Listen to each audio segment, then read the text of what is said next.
check it out, check it, check it out, check it, check it, check it out, check it. Hey, Greg and the CE call me hip hop junkie. Straight to your dome piece like Brass Monkey. All I wanna know, do you wanna get funky? CNC beats be kicking.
All right, everybody, welcome to the Dig Podcast. It is your boy, Coach Mike Deasy, and I'm here with a special guest. We are interviewing 2026 standout setter slash, I'm just going to call you a pin because you play both left and right side, but setter slash pin from Ripon High School and still playing at Omni. Is that correct? Actually went back to Rage. So okay, so now Rage. Playing for Rage Volleyball Club in California. Miss Adriana Dorn, how you doing, ma'am? Good. How are you? I'm doing fantastic. I always tell every guest if I wake up, then I thank God, you know, he blessed me with another day. Yes. So there's always something to be positive for, right? Great mindset to have. Yes, ma'am. Yes, ma'am. So let's go ahead and tell our two viewers that might watch this podcast. You'll get more. With you on the podcast, I may get a few more. So let's tell our viewers a little bit about you. Just give a little bit of background of, you know, when you started playing and who you are as a person. Yeah. So I first got into volleyball because that's actually how my parents met. So probably the first time I picked up a volleyball was when I was around 6, but I was a very competitive swimmer. So I did that for about 10 years. And then I made the decision to quit that and start volleyball when I was 11. So my first year playing was when I was 11, which would have been my club's 12 year. And then I just fell in love with the sport, and my love has just grown every single day for it. And it's just so much fun. That's awesome. I've talked to both your parents a couple of times over the last couple of years, and I will say they're awesome. They're really some good parents. You're blessed. They are probably the most supportive people I've ever met. Like, my dad is always there filming our games. Mom's being the loudest person. I go back and watch videos, and I'm like, oh my gosh, who's this crazy lady? But it's just my mom. No. I love them. If you haven't met them, everybody go say hi when you're around Adriana's court. They're awesome people to talk to. So they both played the sport? Yes, they did. So they met playing beach volleyball through my dad's cousin. My dad's cousin knew my mom and then invited them both out to play.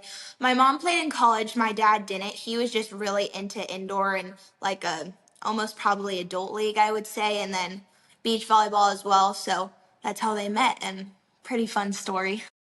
That for us volleyball enthusiasts who like, I'm a lifer, you know, I've been involved with the sport for 25 years professionally, but even before that, right?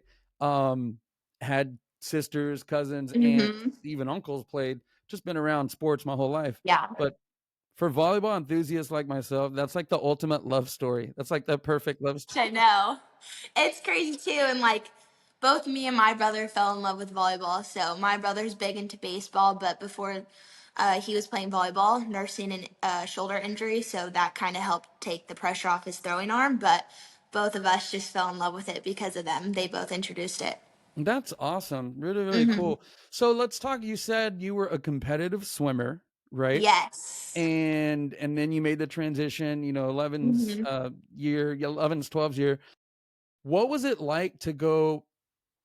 Yeah, you probably had teammates with swimming, right? From a more Hmm. individual sport to a team dynamic. How has that Yes. transition been? So that's actually why I fell in love with volleyball. Probably the thing I struggled the most with swimming was that it was so individual. It's just you in the water, and really you can't talk to anybody else because you can't breathe. Yeah. um, but then I went to a rage volleyball camp, and I just fell in love with it. Like being able to talk to everybody. I was a very outgoing person, so I think volleyball was kind of an outlet for me to show my personality a little bit more. And so I think I've learned a lot through teammates and just having that culture and dynamic around. And it's been a really fun transition, and I really enjoyed it. Wow, that's really, yeah. I think I could say the same for myself when I first started in the sport. That team dynamic is just Hmm. it just engulfs you, right? Every Yes. part of your body to like want to be with your teammates or want to learn from somebody else, right? Hmm. Um, so let's talk a little bit about, I know you, right? Hmm. I've first got introduced to you in Salt Lake City at one of our showcase events. You're wearing one of our shirts right now, which I Yes, I think it's actually from that showcase. awesome. So that's the first time that I met Miss Dorn, and immediately, I had a couple of court coaches like, hey, check out this kid over here on this court, right? Hmm. So had to inch my way over, and I'd say that once I really studied your game, the physical skill sets were definitely there. I Hmm. think anyone can see that you're gifted athletically, Thank you. but oh, you're welcome. But what I really fell in love with is you have this presence about yourself, and I consider you just a natural leader, right? I think you're just a natural leader. So I want to talk about leadership just a little bit, if you don't mind. Yeah, of course. And what do you attribute your leadership style to? Like, where did you pick it up from? Was it from dad Jared or mom and or another coach? Probably, honestly, both of them. So, my mom runs her own business. She's a lawyer. And so, she's always been kind of my role model of like, she's working 12-hour days. I went to court with her the other day to kind of see what she does. And she's just like the biggest boss lady I know. And so, I think I get a lot of my personality from her and my dad. And also, I think like my leadership skills kind of come from within. Like my personality just on the court is maybe even a little bit different from when you meet me in person off the court. But I just have so much fun playing volleyball, and I'm such a competitive person that, like, on the court, it's just natural. It just comes out. Like, I want to be the best and I want my team to do super good. So it's always like, I'm going to be encouraging us to do better, always trying to be the loudest, and just always smiling too. I think that's a big one. And as you can tell from the podcast right now, she does smile a lot. You can really tell, like when I watch your court from afar, and I try to stay as incognito as I can sometimes. Hmm. But when I watch you play, you can tell that you really love the game. Yes. It shows in everything that you, in your effort and hustle to pick up, errant balls that are a little outside your Mhm. zone, or you tracking down a pass, right, to go deliver it to a hitter. It really shows that you love it. So why do you love the sport so much? I think a big thing, like, especially I was blessed with the best teammates last year. Like, they made practice, like going to practice so much fun. Our tournaments were the best. And so just having people that support you and then knowing that you can support them and trust them honestly helps a lot with your personality coming out on the court because you're not scared to show who you truly are and just like have fun with everybody else. Do you feel like that you've always been that type of person on the court, or did you have to learn that? I think I've definitely learned a lot through my, what, 6 years of playing volleyball. When I first started, I was probably, a little immature, probably getting mad at silly things. But as I've grown and as I've grown on teams, I just think I've learned that as a setter, I contribute a lot to the court and like the pace of the game. And also, people look up to me like on the court because I do have to run the offense. So I'm touching a ball every single play. And so I've kind of learned that. And I think I've just grown a lot as a person, and that's also contributed on the court. Yeah, no, for sure.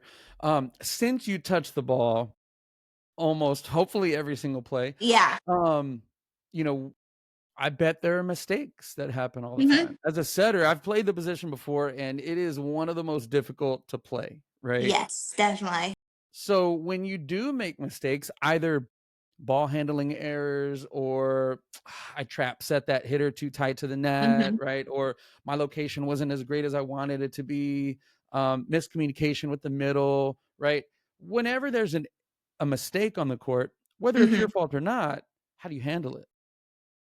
I think actually a big thing that has helped me is watching college volleyball, because you look up to these Division 1 players that are all Americans and you see them serve a ball 15 feet out of bounds, or double, which doubles aren't there anymore, but when I was watching in 8th grade, Mhm. or they do trap set their hitters, or there are miscommunications. So just understanding that everybody makes mistakes, and like I'm allowed to make mistakes as a player, has just kind of let me laugh them off almost. And so I feel like my mental game has gotten a lot better in the past couple of years. So I think just watching college volleyball and even pro, there are so many mistakes that happen, and that's just helped like correlate to that, to my game, if that makes sense. Absolutely. You hit the nail on the head. And one thing we try to teach, young players, right? In 25 years, I've played every sport, or not every sport, Hmm. but I've watched a lot of sports.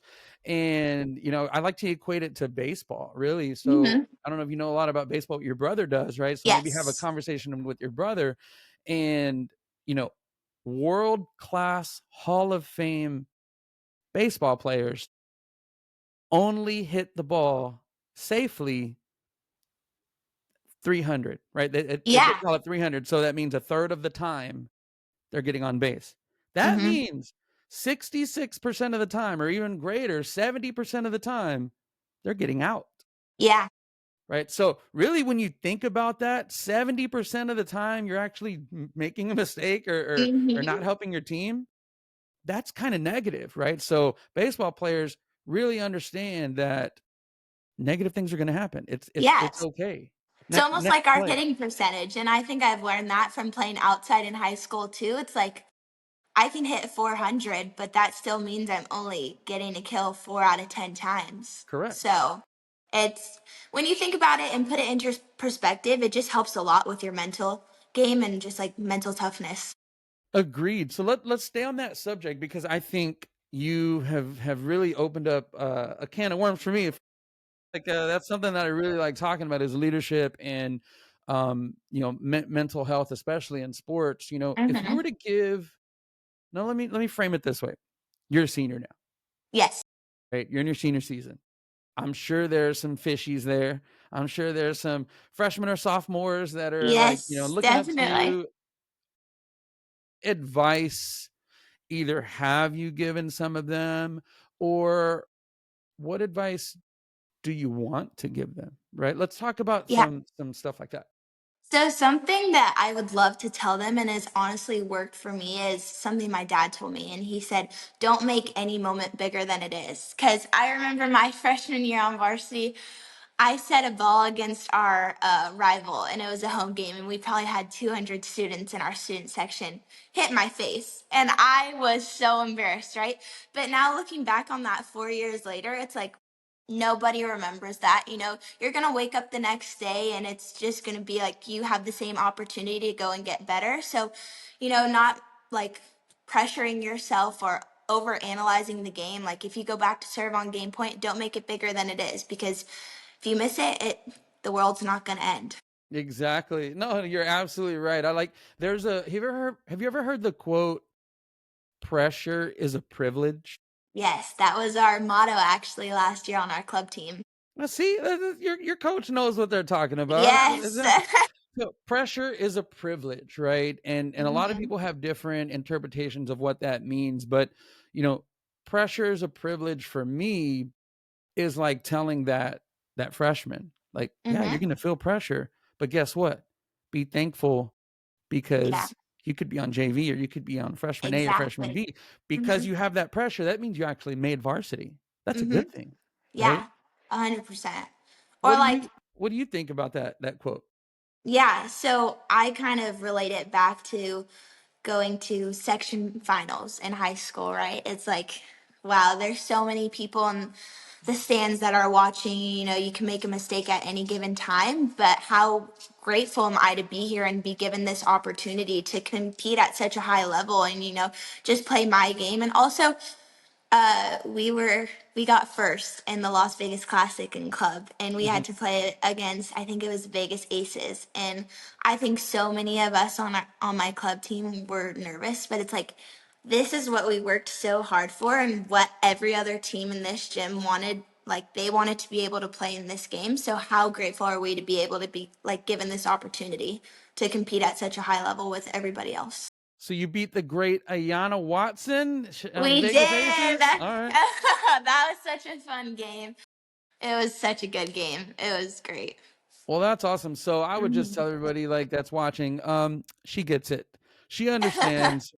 She understands all about leadership. I want to stay on this subject if you don't mind, because Yeah. I think some younger players, who I'm gonna suggest that watch this video, learn from you, right? I Hmm. want them to learn from your past. And what are some key moments that you've had with like either volleyball coaches that have taught you, mom and dad that have taught you, some other person that you consider a mentor?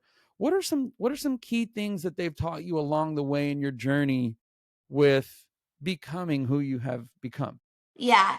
So I think probably the biggest thing that I can think of is last year I stepped into a pretty big leadership role. Um, I came onto a team with not really knowing anybody, and my coach was probably one of the most competitive people you'll ever meet. Like, our practices were really hard.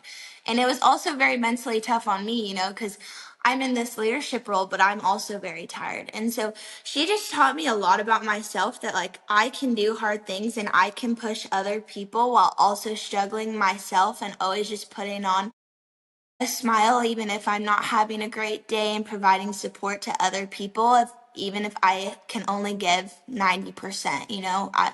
That maximum is 90 and not 100, so just always pushing myself and others. And I really contribute a lot of my like leadership to her, and also all of my other coaches. I've had great coaches throughout all of my club years, but she's really helped me a lot. Let's give some kudos to her. So if she watches, here's Yes, her name. What's Lauren her name? Charles, I love you. Is she is she someone that, I know you've only known her for last club season, right? But do you still Yes, keep in contact with her and still I talk to her at do. all? I was actually texting her the other day. She sent me a picture of her son. He just turned 1. She just asked me how I'm doing. I'm not going to her back to Omni next year, but she still supports me in whatever I do. So we still keep that relationship. For sure. And that if she means that much to you and she's taught you that much, that's a relationship that's never going to go away. Trust me. Yeah, I'm I very have grateful for her. I have players that have gone through our program and I coached them, then they Hmm. started working for me. That's how I know I'm old, because then they start, go to college, they get done, and then they start coaching for us, and I'm like, this is weird now. Yeah. Yeah, But you keep those relationships for life. definitely. That's I another thing that bet. I love about the sport. Yeah, I bet I'll keep in contact for her for a very long time. So I'm very happy for that. So when she taught you, really, I think that's like growth, Hmm. right? Learning, Yes. developing, and growth. And she really taught you like, hey, you're facing some adversity, Hmm. still give. Yeah. Maybe it's not about you in that moment. Maybe you don't have Hmm. as much to give. So then give to someone else, right? Yeah. How hard is that? 100%. It was definitely a learning process. Our practices, and she'll tell you this herself, are very hard. It was a lot of conditioning, a lot of high intensity reps. And so trying to be the loudest on the court while you're out of breath is very hard. But like it just made made me understand that everybody else is also counting on me to be able to keep them going and stuff. And so it honestly helped me a lot in my leadership and just understanding the role that I have on each team is a little bit different. And this one I played a little bit of a bigger leadership role in, but I'm very grateful for the club season and that I've grown a lot as a player and a person. That is awesome. Did you feel like it translated? So when coaches normally have a hard practice setting, that high intensity setting, they're really trying to make sure it transfers into a game like Hmm. scenario, right? So that when you're Yes. in those tough open level game like scenarios, it feels normal. Yeah. Do you feel like it translated? 100%. I think in every convention center we walked into, we were in the best shape of Y'all were our lives ready. compared to everybody Y'all else. were And ready. also, Exactly. yeah, because we were practicing at such a high level, facing these teams that maybe were a little bit bigger, taller, stronger, it didn't feel as hard because we had been like running fast paced practices, if that makes sense. For me, it makes complete sense, right? I've been coaching for a long time. For our Yeah. viewers, I hope they can really gauge what that's like, right? Mhm. And I know there may be some younger players who go into their practices and they don't know yet. They don't know how that's going to help them. They don't Yeah. know why it's necessary to play at that level in practice so Yeah. that you can play at that level in a game. What advice would you give them, right? What advice would you give them to say, hey, it's okay, this is necessary, like Yeah. just do it? I would probably say a big thing is positive self talk. And, like when you're put in these hard situations, never get down on yourself or other people. Always be grateful for this opportunity to practice at such a high level because people are wanting to be in your position. There's so many people that can't, that maybe don't have the opportunity to, or maybe can't even afford clubs. So Mm. just be grateful that you're able to play with amazing teammates and be coached at a high level and, honestly be out of breath because it's just going to make you so much better and get you ready for college if that's what you want to do. So just always like having this positive self-talk and being grateful for every situation that you're put in, whether it's good or bad, because everything can be a learning experience. That is solid advice. You're like an old soul. That is like completely solid advice.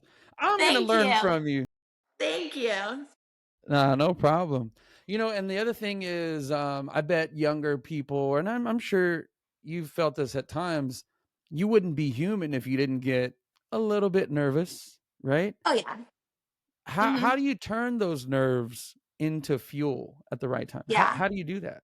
So I honestly, I'm a religious person. So before every game, I like to pray, and I think that kind of quiets my mind. But also, I think my nerves are a lot of just anticipation for the game to start. So once I step onto the court, get warm ups going and stuff, a lot of that kind of just calms down because I'm already on the court, like I'm ready to go, I'm ready to play, and then once the game starts, you just kind of get more comfortable with You're it. But locked in. You get locked in. yes, exactly. I just I get really excited. Maybe not so much nervous, but just really excited for the game. Yeah, I love that feeling. That feeling, like me, Hmm. it's like me being on my toes, or in a tight game.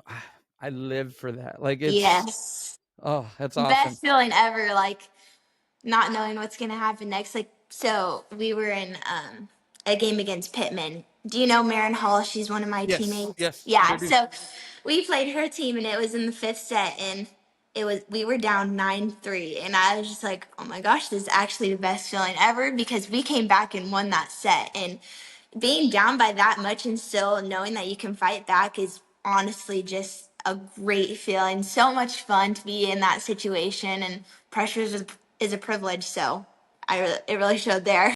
Yeah, exactly. That's a perfect example of what we just talked about. I agree. Hmm.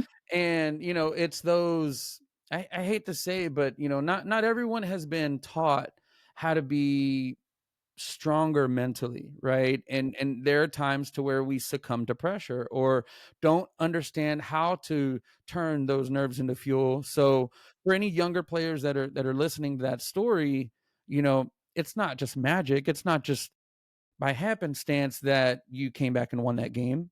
No. I'm pretty sure you and your teammates believed that you could. Yeah, and there's just so much fight that goes into a game, like when you're down by that much and it's such a close set, and you're just like you yourself have to be super competitive, and just hopefully your teammates are competitive as well. But honestly, just having each other's backs in those moments just make it so much more fun, and then kind of turns your nervousness into excitement. It does, and they can, and one thing about leadership is like your teammates can feel Mm-hmm. the trust that you have in them, and so I think that building that cohesive unit is key. It's paramount, Yes, right, definitely. to those crucial moments. Whenever you do see a teammate that's maybe not handling a mistake very well or not handling the pressure very well, what do you tell them? So, like, if it's in a game, I'll just go up to them. I'll give an example. So, if it's our right side Jory and I see that maybe she's struggling a little bit, I'll be like, "You're the best right side in this whole league. Like, who cares if you make a mistake? Just keep swinging." Or, like, in between past, like, points, if somebody shanks the ball, just go up to them, hold their hand really quickly, and be like, "Hey, we got this next one." Just little comments that can make a person feel better about themselves and understand that mistakes are a part of the game and not to let that like weigh on them. I just try and always help them out with that. And that communication that you said going up to the players is key for any setter. So setters that are listening to this interview, learn from Adrian what she's saying, because you play a big role, Mm-hmm. right? I always tell my setters that you're an extension of me on the court. I can't physically be on the court, and I can't always, as a coach, Mm-hmm. be in the player's head. But you know who can? The setter, right? Or Yeah. the captain. So you're a prime example of, you know, some players don't handle getting blocked very well, Mm-hmm. right? And if you get roofed as a hitter and it's a crucial time, you're like, shoulders go down and you're like, oh no, Yeah. I don't believe in myself. But as a setter, turn to them and say, I'm about to set you again. Or, Yeah. hey, watch this next Exactly. ball, right? I'm Because going nobody right else back to you. expects it either. It's like, wow, they just got roofed. Like their setter doesn't trust them, but it's the complete opposite. Like I'm gonna go back to you every single time because I trust in you and trust in me that I'm gonna get you this ball and put it away. You get it. We're right here. Like we would, I bet we could talk about this for hours, but 100%. I don't want to keep you on the podcast too long. I know you still got homework and school tomorrow, No, so you're okay. we'll move forward. I appreciate the advice that you're giving to younger players. One big reason that I started this podcast is really, hopefully, to leave something for the younger players that Yeah. are wanting to get better, or parents that are listening. What do I tell my kid? How do I get them to get better? So going back to the same questioning that I'm giving you, it's, what advice would you give? And I think you had it a little bit easy because mom and dad were in the sport, so they understood and they wanted Mhm. you to play, and they're just good people. Yeah. So y'all have a great dynamic. What advice would you give to other parents, maybe who has a younger player that may be struggling and she's not as good right now and she hasn't really grown into her body yet? She's 11, 12 years old, just starting out, getting Yeah. frustrated. What advice would you give them? Everyone grows at their own pace. Like when I first started out when I was 11, gosh, I was horrible. I was so bad. I probably didn't start getting good until my 15s year. And by that time, I had already felt like I was really behind. Because there are these girls like Ayana Watson that are getting all of this exposure and already these D1 looks. But, like everything takes patience. And you just have to tell your child that because they're going to grow. Not everybody's the same. They're going to grow at different paces. And so just keep helping them and supporting them in everything that they do, like providing your support, positive self talk, and then just honestly being truthful with them. Yeah, Not no, every. that's fantastic advice. I think I would echo exactly what you said, because everybody grows at different rates. Yes. you have no idea how many times I've seen players, when they're 13, 14 years old, they're at the top of the mountain and they're like, Mm-hmm. nobody can touch them. And then all of a sudden, 2 years down the road, Susie and Jane and Marcy and whoever else have Yeah. grown a little bit, gotten stronger, gotten faster, and now they surpass them. Yeah. So It's just be just like, patient. yeah, and just work hard, honestly, because you might not be the strongest, but you can definitely get there. So, Beautiful, beautiful advice. I couldn't have said it better myself. thank you. With that same train of thought, I want to switch gears now and talk just a little bit about college. Okay. Mm-hmm. So, um, have you made your college choice yet? Do we want to discuss that? Is that okay to put out there? Yeah, we can. Yes. So I All am right. Tell committed me to the about it. I am committed to the University of Pacific, which is in Stockton, California. They're in the WCC. So I'm super excited. It's about 30 minutes from home. And I knew if I would go to a college super far away, I would get homesick. So I'm excited to be able to come home, still see my parents every day, but have that college experience. And I That is love the coaches awesome. there. Yes. Awesome, awesome, awesome. Super congrats. I'm so Thank proud of you. you. I know I Thank you talked so to much. dad over the last 2 years and I wasn't telling him what schools or anything, but I was just giving him some solid advice to maybe Yes. talk to you about. And, I'm so happy for you that you made that Thank choice. you. What are some of the reasons why you chose Pacific? I think one of the biggest reasons is the coaching staff. They are probably the most supportive coaches I've ever met. And they really care about me as a person, which has helped make my decision. They come to a bunch of my games, check in on me all the time. One of the assistant coaches just came to my volleyball games last night, so that was really nice. She traveled 2 hours to come and watch, That's even though I'm not awesome. setting. So they are just the best people, and I'm so excited to work under them and just learn more from them. And Well, they're also my club coaches. The assistant coach at UOP is actually my assistant coach for Rage, and then Greg Gibbons, the head coach, is the head coach for 14. So he'll be in the gym well, as well. well, let's give the assistant coaches and all of them kudos. What are their names? Let's give them some shout outs. Yes. There's Luke, Jenna, who is a graduate assistant. So she's actually a setter who graduated last year. She was all conference, is great. And then Greg Gibbons, who has won 2 national championships. So I'm super excited to work with him. Well, Mr. Gibbons, you are getting, which I'm pretty sure you know through recruiting her, you are getting a fantastic young lady who I'm Thank sure you're gonna you. love. So that's amazing. Very, very happy for you. Thank you. Um, can we talk a little bit about the recruiting process? Because Yes. this is one thing that I really think a lot of our listeners and whoever's viewing it can get some insight on, because like we talked about with the growth of an athlete, every recruiting journey is different, right? Yes. People have wants and needs and different viewpoints about things, Mm-hmm. right? There's a lot to consider, tons of factors: location, 100%. location, financial situation, Mm-hmm. size of school, level of play, position being played. Some people are asked to switch positions. I mean, Mm-hmm. coaching staff. I can list 100 different Yes. factors. Let's talk about your recruiting journey just a little bit, and then maybe we can talk, as an advisor to others. But let's talk about your recruiting journey. Just Okay. give me a little insight. Yeah, so I was probably honestly a little bit late with starting to send out emails. I would give advice to everybody to start sending out your emails as soon as possible because I probably didn't start until the end of my freshman year. And then June 15th came around. I got some calls, I got some emails from University of Washington, EBU, CSUN, EOP. I went to a bunch of camps. My summer was jam-packed with college camps, just traveling one place to another, meeting all of these players and coaches, talking about the programs, doing all of my recruiting calls, and then I started talking to Baylor probably the end of June, so I was a little bit late with them too. Went to their college camp, And then I ultimately decided to go to UOP in September is when I verbally committed. So it was a very long process, very stressful, honestly.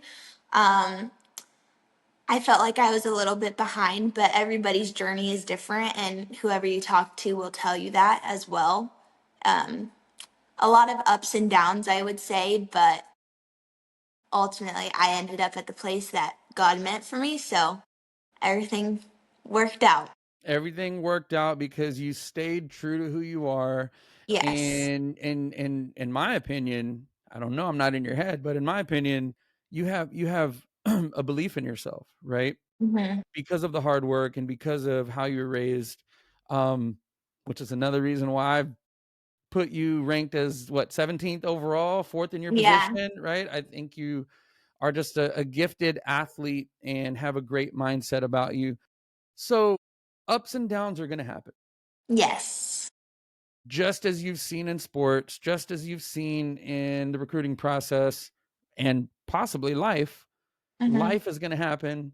Yes. Adversity is going to hit. What do you think you can tell these viewers about how you have handled adversity and those ups and downs? Yeah. So it was definitely like a struggle getting rejected from these big schools, right? It's like you have these opportunity to talk to such high level Division 1 programs, or even maybe lower level. It's just whatever your goals are, and there are going to be times when they tell you that you're not good enough for their program, and that has happened to me, right? But honestly, like it's just given me so much motivation to keep working. And since my recruiting process last year, I think I've become a better player, like 10 times better, because they just motivated me to prove them wrong and work harder. And I think I did that. So just honestly, just keep working, prove people wrong, and things are going to happen, but you'll end up where you're supposed to be. And I think like things happen for a reason, and I love Yes. having this conversation because I can really I just mesh well with you because I like proving people wrong myself. Yeah. And I've heard no many times in my life, just like you're Mm-hmm. telling me right now. So your belief in yourself is something that I believe in. It's just rejection is just an opportunity to go in a different direction. You know, it's not a complete no. It's just a no for you. I'm gonna go this way, right? Yeah, and also I ended up finding coaches and other players that did believe in me. So it was just a great journey. I learned a lot from it, but it was, yeah, just different for everybody. 100%, 100%. And one thing that I always tell, and I think I told your dad this a couple of times in person, it's I'm not gonna tell you who to pick, but you know what I will tell you? Pick the right fit. Yes, Pick the right definitely. fit. And like you said, maybe these people didn't want you or were on the fence, but you found what I'm going to consider a family, right? Hmm. That you're going to be with for 4 years, and it's going to be a great fit for you, Yes, right? definitely. And I always tell everybody that. So don't go chasing waterfalls like the song. No, don't go chasing um, just a name. Yes, 100%. Because there are so many programs out there where, maybe it is a top 25 school, but you just have to make that decision is like, are you going to sit for 2 years? Are the coaches the type of people you want to play for? Or is the program, is it academically fit for you? So there's just so many factors, and like don't just be so focused on a name, because there are so many programs out there that are great and maybe you've never heard of them, but you don't know. So, Exactly. I actually did I recorded a session which like nobody watched. There's like 0 views on it right now, but there's a session, right? And I talk a little bit about recruiting being like dating, right? mhm, And the reason that I bring that up is because, I equated it to when you're out there and you're trying to find a wife or husband, you're looking for a good fit, but sometimes you go chasing your crush, right? And maybe your crush is a beautiful person, but they might not be the right person for you. mhm. You're So ignoring all the red flags. exactly, exactly. There's red flags there. So same thing with Mhm. chasing a school, right? And yeah, the Instagram post is going to be awesome Hmm. on the day that you post it, but your life might not be that great when you're Yeah. riding the bench and being treated badly in that bad situation. So don't go chasing a big name. Go for the right fit. Green flags. You want green flags, right? Yes. And you'll know it when you go to the school or go to the camp. You'll just know and have that feeling. And I love UOP, so I'm super excited to be there in a couple months. Awesome. So I'm sure you went to one of their camps or I interacted with their players on a visit. What are some things that you asked? What are some insights that you can give maybe some recruits who are going on visits, like what to do or what not to do? Yeah. So I asked them, how was Greg in practice or how was Luke in practice? Because I think that is a very important thing. And they all said that they loved them.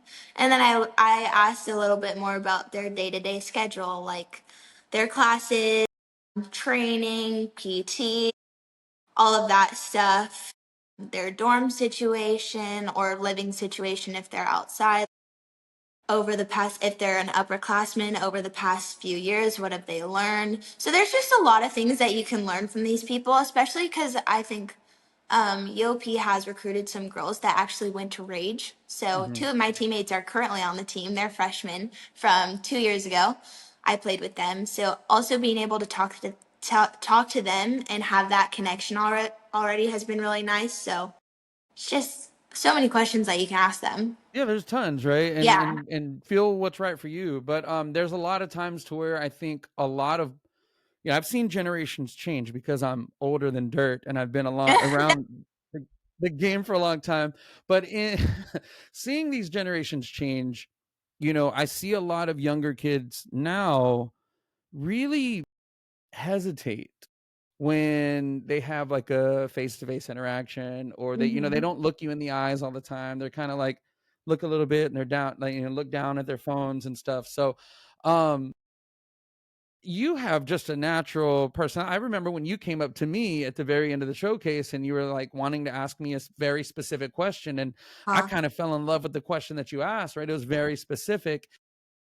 Where did you get that natural ability to connect and Huh. communicate? Or did you have to learn that? And how can a younger player who's not as capable, how can they learn how to do that? Yeah, so I actually attribute a lot of this to my dad.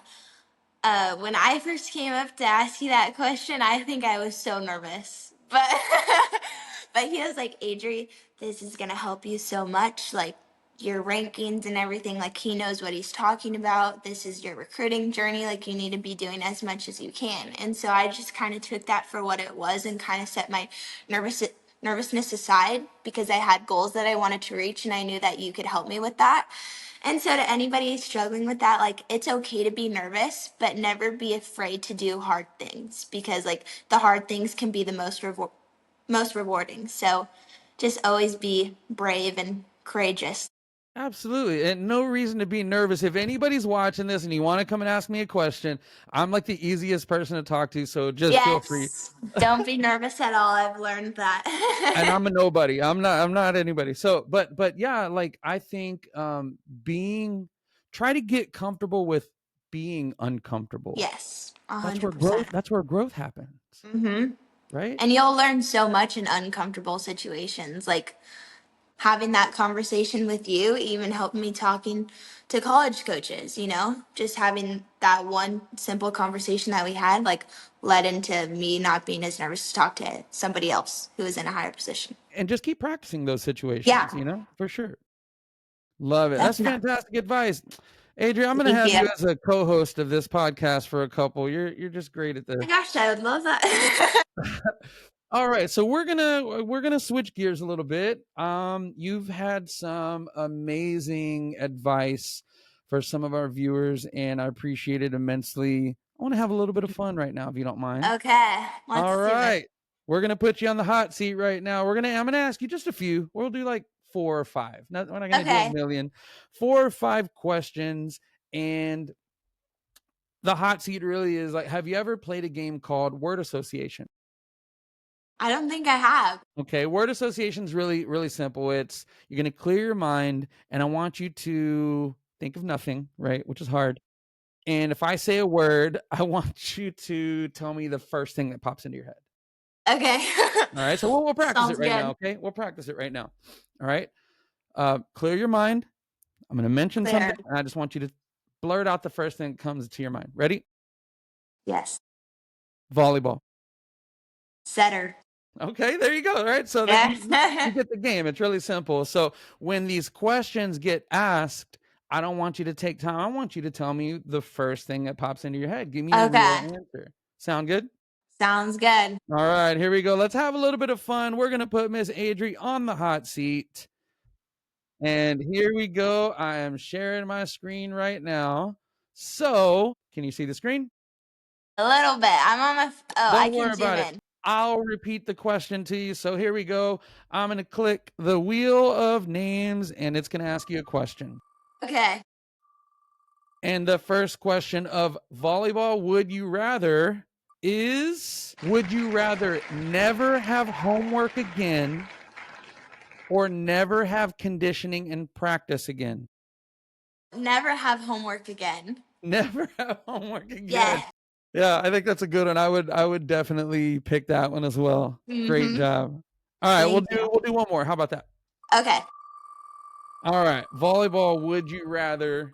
Question number 2. It's would you rather be famous on TikTok or play in college for free? Play in college for free. I'm not a big TikToker. I don't like to post on TikTok, so I think college for free is probably more my style. That's a good one. All right, I like it. I like it. I probably would pick the same thing because being in debt for college is not good. So No, never definitely fun. not fun. Not fun. All right, last would you rather? Let's see if it's a good one.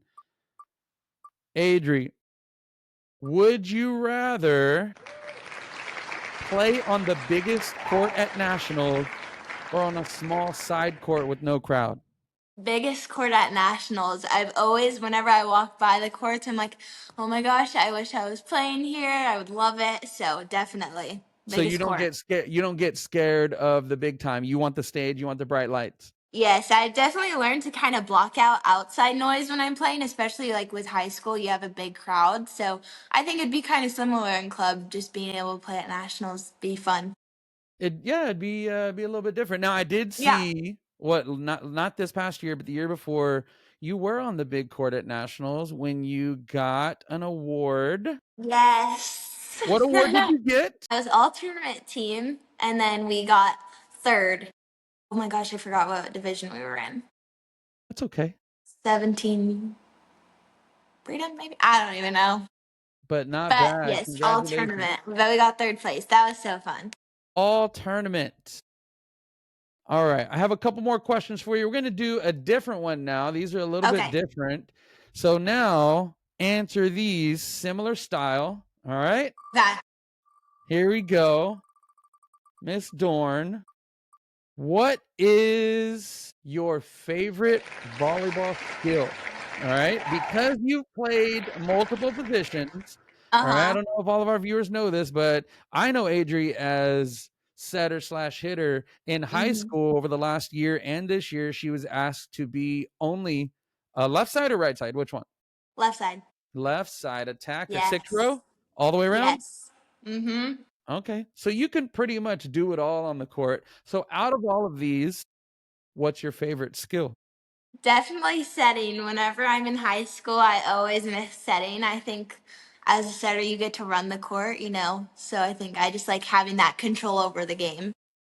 Beautiful. I love it. If I could pick any skill, yeah, I'd agree. Don't tell everybody, but setters are my favorite. Don't tell anybody. You have said that at one of the showcases. You did say that. Here's one for you. All right. And you are Okay. a setter. Okay. Which I want to get both perspectives. I want to get your perspective on the offensive end, and then I want to get your perspective on the defensive end. The question is set or dump, love it or hate it. Love it. And I know some people might disagree with me because they're like, oh my gosh, I just passed a 3 and the setter dumped it. But I love being offensive. It's probably one of my favorite things to do. I always tell our setters, like, it's an opportunity. Now, don't do it all the time, right? But No. There's times to do it. But mix it up, especially Mm-hmm. when I see a lot of setters setting a ball when it's not perfect because it's almost like a get out of it in an emergency, right? But Mm-hmm. I like to dump on a perfect three pass every now and then because it catches the defense off guard, right? Yes. Yeah, it makes the middle have to stay with you too. Opens up options. Oh, you are an offensive minded setter. I love it. You've been taught very well. Thank Okay, you. last question, and then we're done. Favorite post-game meal or snack? What is it? Okay. Probably. Oh my gosh, this is actually really hard. Oh, I know. Steak and mashed potatoes. My favorite meal ever. I love steak and mashed potatoes. Will always crave it after a volleyball like day. I think we're related because I always tell my fiance, and she knows I'm a steak and potatoes guy. That's my Best meal by far.